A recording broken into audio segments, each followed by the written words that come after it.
निम्न प्रकार से होते हैं। कौन कौन से बताए थे? एक तो बताया था inductive effect. Inductive effect Hindi में कहते हैं प्रेरण प्रभाव। दूसरा बताया था इलेक्ट्रोमेरिक इफेक्ट। तीसरा बताया था मीसोमेरिक इफेक्ट, इनकी हिंदी भी यही होती है। चौथा था hyper conjugation. Hyper conjugation Hindi में कहते हैं इसको अतिसंयुग्मन। ठीक, इसको कहते हैं प्रेरण प्रभाव।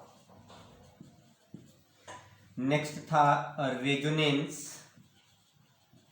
और लास्ट है एरोमेटिसिटी। ठीक है, लास्ट इफेक्ट क्या है? एरोमेटिसिटी। ठीक, अब इनको हम एक एक करके एक्सप्लेन कर रहे हैं कि मॉलिक्यूल में जो इलेक्ट्रॉनिक इफेक्ट है, इलेक्ट्रॉन का जो डिलोकलाइजेशन है, उसकी वजह से कौन कौन से इफेक्ट होते हैं। एक तो इंडक्टिव इफेक्ट होता है, दूसरा इलेक्ट्रोमेरिक इफेक्ट है, तीसरा मिसोमेरिक है, next hyper conjugation, next resonance और एरोमेटिसिटी। मैंने एक इफेक्ट को, इंडक्टिव को, पिछले टर्न पर एक्सप्लेन किया था। क्या था इंडक्टिव इफेक्ट? मैं ब्रीफ में बता दे रहा हूं। इंडक्टिव इफेक्ट क्या होता है, फिर आगे बढ़ते हैं। कार्बन कार्बन सिंगल बॉन्ड जो होता है, ये क्या होता है? नॉन पोलर बॉन्ड है। नॉन पोलर बॉन्ड है। ठीक, अगर इस कार्बन कार्बन सिंगल बॉन्ड से कोई हम ग्रुप जोड़ दें, ठीक है, कार्बन, अरे बची हुई वैलेंसी हाइड्रोजन लगे, कोई दिक्कत नहीं। कार्बन कार्बन सिंगल बॉन्ड दोनों की इलेक्ट्रोनेगेटिविटी, विद्युत ऋणात्मकता समान होती है, तो ये बॉन्ड में स्वाजी के जो इलेक्ट्रॉन पेयर हैं वो क्या होते हैं? मिडिल में होते हैं। अगर इससे कोई पड़ोसी ग्रुप जोड़ दें, चाहे इलेक्ट्रॉन खींचने वाला और या इलेक्ट्रॉन देने वाला, कोई भी ग्रुप लगा दें, ठीक, तो ये ग्रुप क्या करता है? इस कार्बन कार्बन सिंगल बॉन्ड में पोलराइजेशन डेवलप कर देता है। कैसे डेवलप करता है? ये जब अपनी तरफ इलेक्ट्रॉन खींचेगा तो इसमें क्या होगा? डेल्टा नेगेटिव, यहाँ क्या आएगा? Delta positive. जब इस पे डेल्टा पॉजिटिव आएगा तो ये यहाँ से इलेक्ट्रॉन खींचेगा, और जब यहाँ से इलेक्ट्रॉन खींचेगा तो इस पे क्या आएगा? Double delta positive. जितने डेल्टा बढ़ते जाएंगे अमाउंट उतना पॉजिटिव का कम होता जाएगा। मीन्स यहाँ पॉजिटिव ज्यादा है, यहाँ पॉजिटिव कम है। ठीक, जब यहाँ ज्यादा है, यहाँ पॉजिटिव कम है, इसका मतलब नेगेटिव ज्यादा है इस साइड पे, तो ये बॉन्ड कैसा हो गया? पोलराइज हो गया। किसकी वजह से? इस ग्रुप की वजह से। ये ग्रुप क्या है? पोलर ग्रुप है।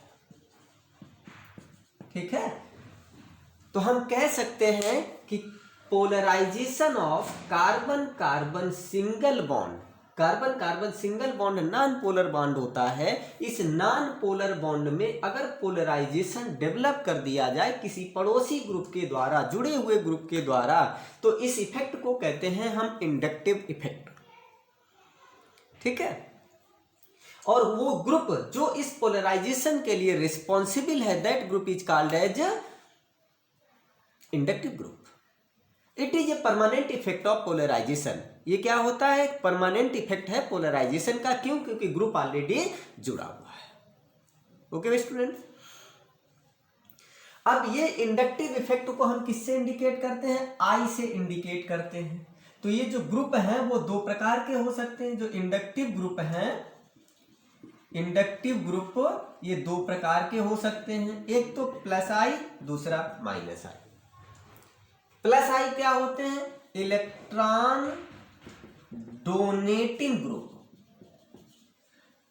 इलेक्ट्रॉन देने वाले ग्रुप, जो कार्बन कार्बन सिंगल बॉन्ड को इलेक्ट्रॉन देते हैं। और माइनस आई क्या होते हैं? इलेक्ट्रॉन विड्रॉइंग ग्रुप, इलेक्ट्रॉन खींचने वाले ग्रुप, जो कार्बन कार्बन सिंगल बॉन्ड से इलेक्ट्रॉन को विड्रॉ करते हैं, खींचते हैं, अपनी तरफ खींचते हैं। ठीक है, इनके मैंने एग्जांपल बताए थे। इसमें क्या थे? सभी अनसैचुरेटेड ग्रुप थे। पॉजिटिव चार्ज वाले ग्रुप थे जो इलेक्ट्रॉन डेंसिटी खींचेंगे, इसमें सब क्या थे, सिंगल बॉन्ड वाले सैचुरेटेड ग्रुप थे जो इलेक्ट्रॉन डेंसिटी डोनेट करेंगे, लोन पेयर वाले ग्रुप थे। क्लियर? ये सब मैं बता चुका था, मैंने ब्रीफ में 2 मिनट के 4 मिनट के लिए मैंने थोड़ा एक्सप्लेन कर दिया जिससे कि आपको मेमोरी में आ जाएगा। ठीक, आगे बढ़ते हैं एप्लीकेशन। अब इसका एप्लीकेशन क्या है, इससे हम क्या निकालते हैं, एप्लीकेशन ऑफ इंडक्टिव इफेक्ट का।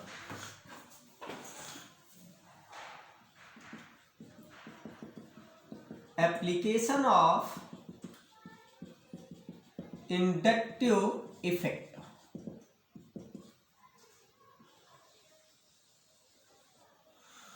ठीक है, इंडक्टिव इफेक्ट का एप्लीकेशन क्या पार्ट है, इससे हम क्या निकालते हैं,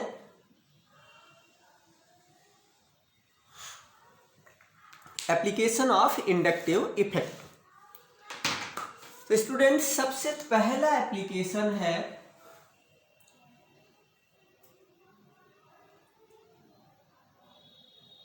dipole moment.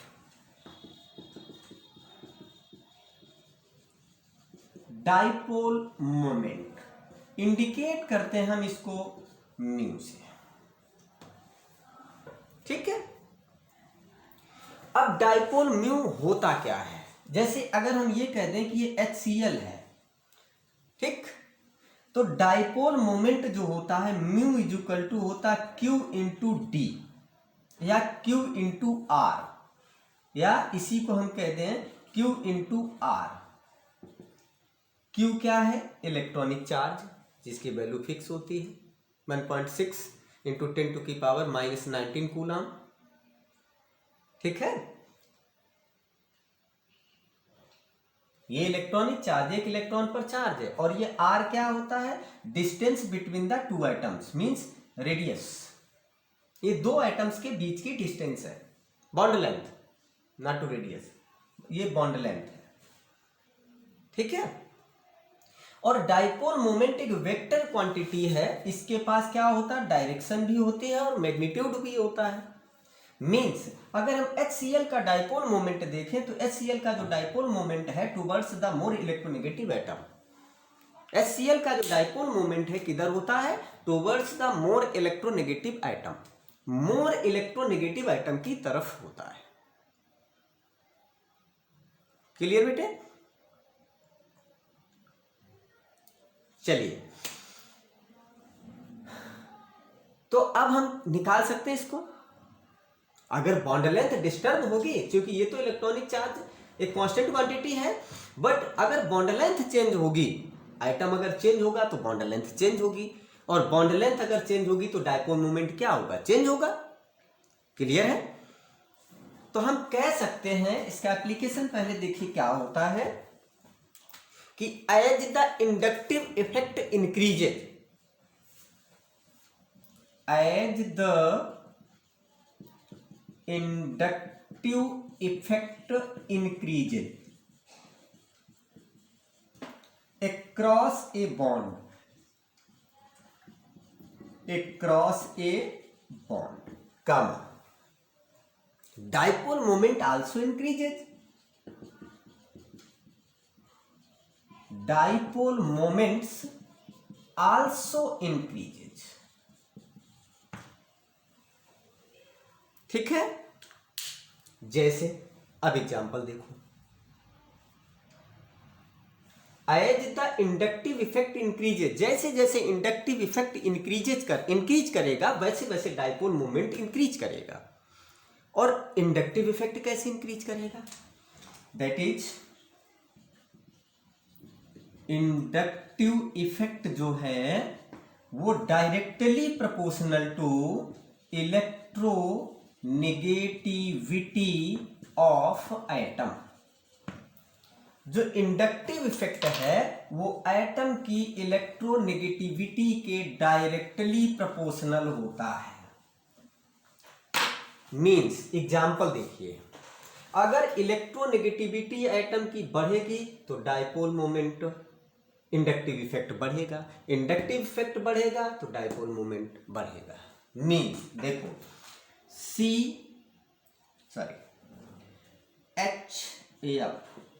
HCl HBr HI, ये हेलोजन एसिड है, ठीक है। ये सभी क्या है? Halogen acid. हेलोजन एसिड है, देखिए चूंकि इसका डायपोल मोमेंट किधर होगा? मोर इलेक्ट्रोनेगेटिव एटम की तरफ, towards the more electronegative atom. Means इसकी डायरेक्शन डायपोल की ये होगी, इसकी डायरेक्शन इधर होगी, इसकी डायरेक्शन इधर होगी, इसकी डायरेक्शन इधर होगी। क्लियर बेटे? अब चूंकि देखिए इलेक्ट्रोनेगेटिविटी का आर्डर जो होता है, इलेक्ट्रोनेगेटिविटी आर्डर क्या है? इलेक्ट्रोनेगेटिविटी ऑर्डर हेलोजन का क्या होता है? Fluorine is greater than Cl is greater than Br is greater than I। Means fluorine की इलेक्ट्रोनेगेटिविटी ज्यादा है, इसका मतलब इंडक्टिव इफेक्ट ज्यादा लगाएगा, और इंडक्टिव इफेक्ट अगर बढ़ेगा तो डायपोल मोमेंट बढ़ेगा। इसका मतलब फ्लोरीन का HF का डायपोल मोमेंट ज्यादा है HCl से, HCl का ज्यादा है HBr से, HBr का ज्यादा है HI से। ये किसका आर्डर है? डायपोल मोमेंट का आर्डर है, ठीक। As the electronegativity of halogen atom decreases, dipole moment decreases. ये आर्डर जो है वो किसका है? म्यू का आर्डर है, म्यू ऑर्डर। म्यू क्या होता है? Dipole moment. डायपोल मोमेंट एक वेक्टर क्वांटिटी होती है जिसके पास मैग्नीट्यूड और डायरेक्शन दोनों होती हैं, और डायपोल की जो डायरेक्शन होती है वो किधर होती है? किसी भी बॉन्ड का जो डायपोल मोमेंट होता है वो किधर होता है? Towards the more electronegative atom, more electronegative atom की तरफ होता है, ठीक है। इसका मतलब HF में H से F की तरफ, HCl में H से Cl की तरफ, HBr में H से Br की तरफ, HI में H से I की तरफ। अब देखते हैं electronegativity order halogen acid, halogen का जो इलेक्ट्रोनेगेटिविटी ऑर्डर होता है क्या होता है? Fluorine is greater than Cl is greater than Br is greater than I। Means अब हम ये कह सकते हैं कि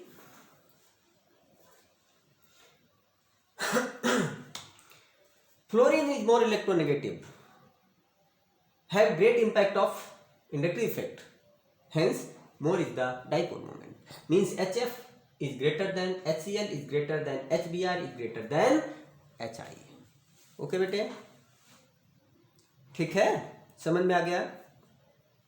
चलिए आगे बढ़ते हैं।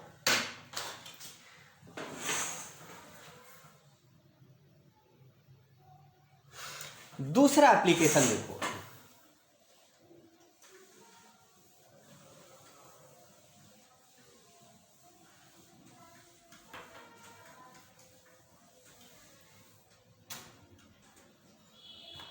दूसरा एप्लीकेशन है acidic strength of carboxylic acid and phenol. Number 2, acidic strength of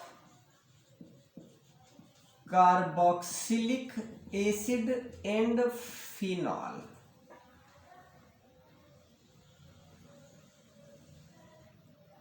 ठीक है, कार्बोक्सिलिक एसिड और फिनॉल की हम एसिडिक स्ट्रेंथ को कैसे मेजर करते हैं?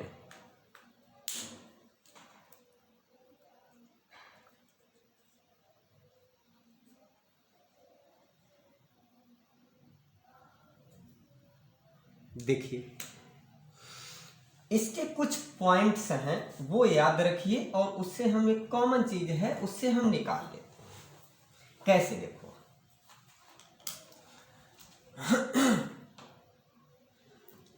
जैसे